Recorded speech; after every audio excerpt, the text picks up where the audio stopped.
mga idol, magandang araw sa inyo lahat. Medyo maingay yung paligid natin. So ngayon pupunta ako ngayon sa Pasig dahil tinawagan ako nung may-ari. Soft opening pa lang daw yung store nila. So puntahan lang natin kahit na hindi pa kompleto soft opening. So tingnan natin kung ano yung mga available sa kanila doon na And then mamaya rin pala pupunta rin kami sa sa may warehouse. Pero sisilip lang ako. Pero sabi daw hindi na muna ako mag-video sa warehouse muna para maraming surprise sa mga bawat branch na kung saan dinadala yung mga bagong Pero maraming surprise kasi nakita ko may mga road bike na doon STI, mga ganon. Ay mga minibelo. So yun mga idol, samahan nyo ako, let's go.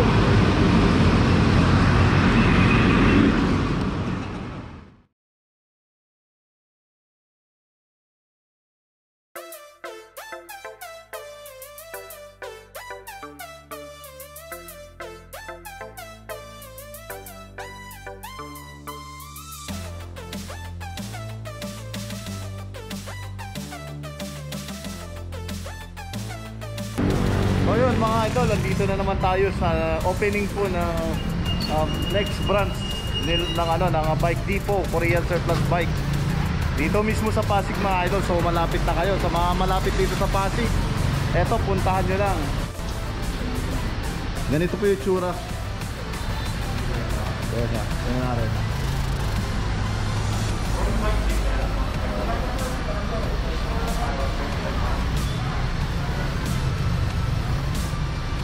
So yun, samahan nyo ko, tingnan natin kung ano yung mga available nila ngayon dito na new arrival.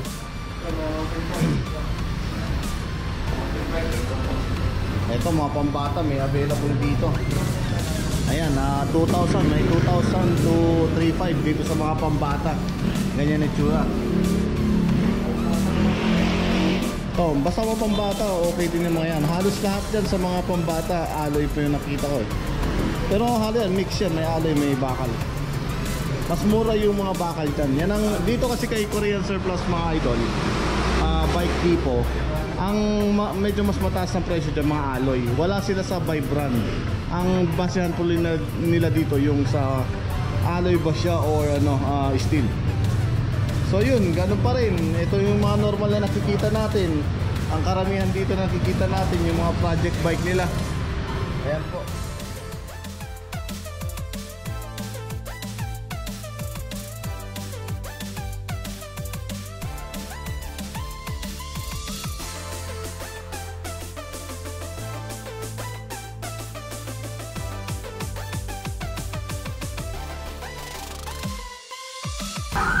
So yun, di ko na maisa-isa lahat ng mga bike nila dito kasi ang anuhan ko na lang dito mga idol, pinagkakaibahan yan yung mga may caliper brake saka mga V-brake.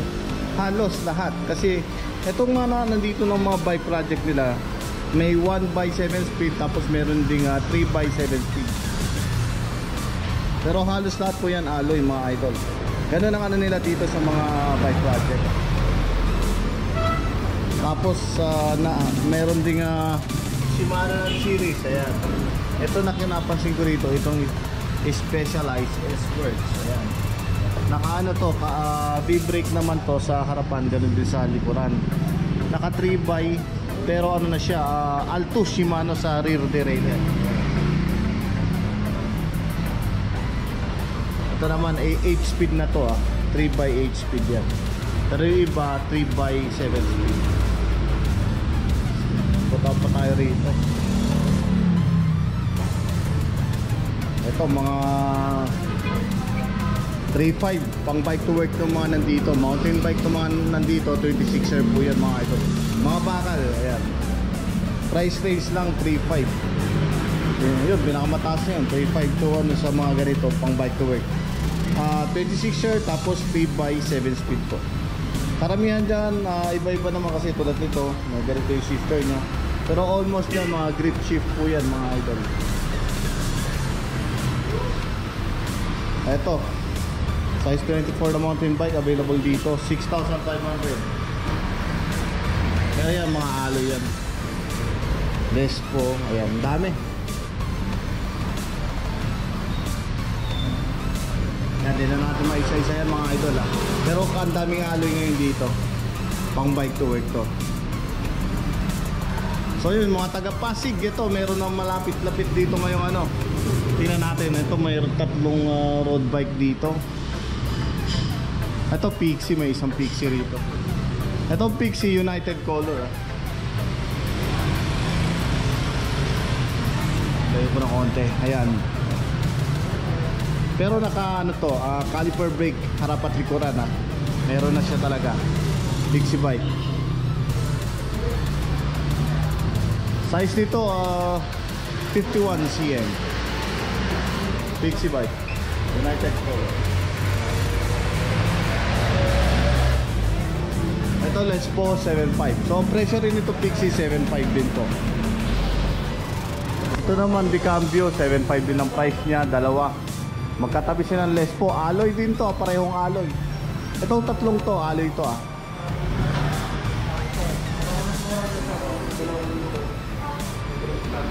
Ito, road bike, alloy. Magaan yan, naka-caliper brake na rin po yan. So hindi pa siya naka-STI.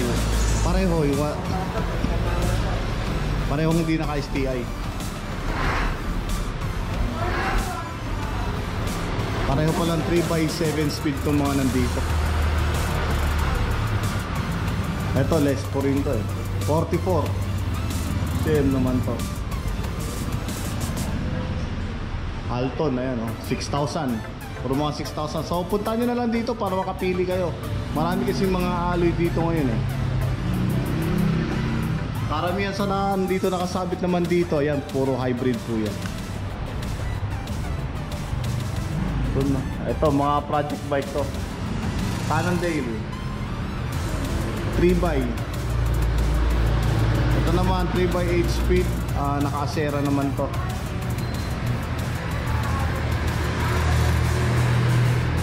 Ito, project bike to mga idol ah. Yan, opening na nila dito ngayon sa Pasig. Ito yung mga project bike nila. Naka 3x8 speed, Acera naman to.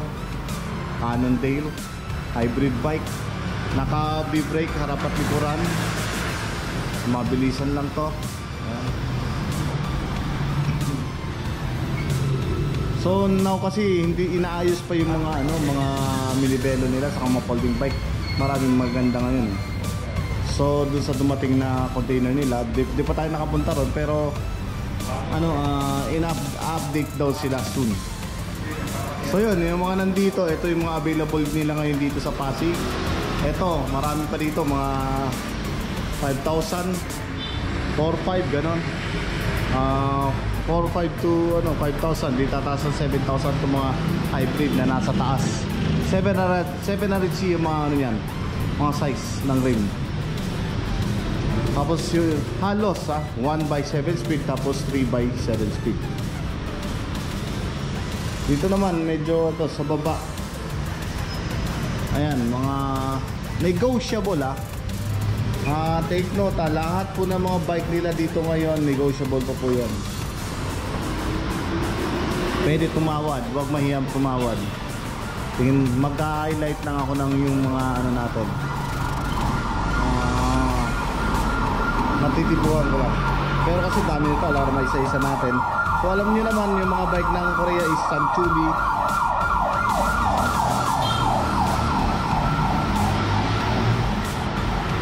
So yung mga branded, di ko makita ko yung mga Giant na typical na nakikita natin si Japan Surplus. Ito kasi Korean lahat to. Yan, 4,500. Yung mga price nila sa mga hybrid, negotiable pa yan. Standard size, 50 to 51 cm po yan lahat. Caliper brake, saka meron din yung B-brake po. Tapos halos lahat, ganyan ang naka-grip shift po yan. Hanap pa tayo mga idol.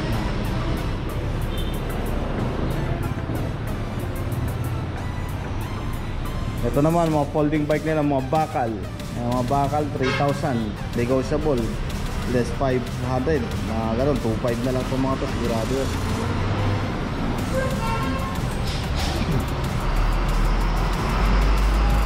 Ito, alloy ito. 5,000. Size 20 naman to, naka V-brake, harapat likuran. And then naka micro shift pala to. Kasi syempre 1x lang naman to eh, 1x7 speed. Folding bike yan mga idol. Ito alloy 5.5, alto naman to. V-brake, harapat likuran. Bakal pa tong ano nito, manibela. Pati seat post, alto. Ayan, grip shift, Shimano ng series 1x6 speed. 1x7 speed pala yan. Halos 1x7 speed po yan. Mga sunrun mix. Eto, sunrun din to, kulay pula. Prisma. Bakal to.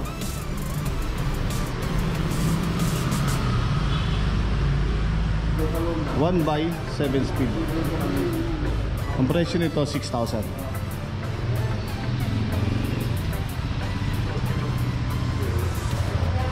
So yun, wala akong masyadong ano yung mga minibelo, high road bike na STI, wala pa sila.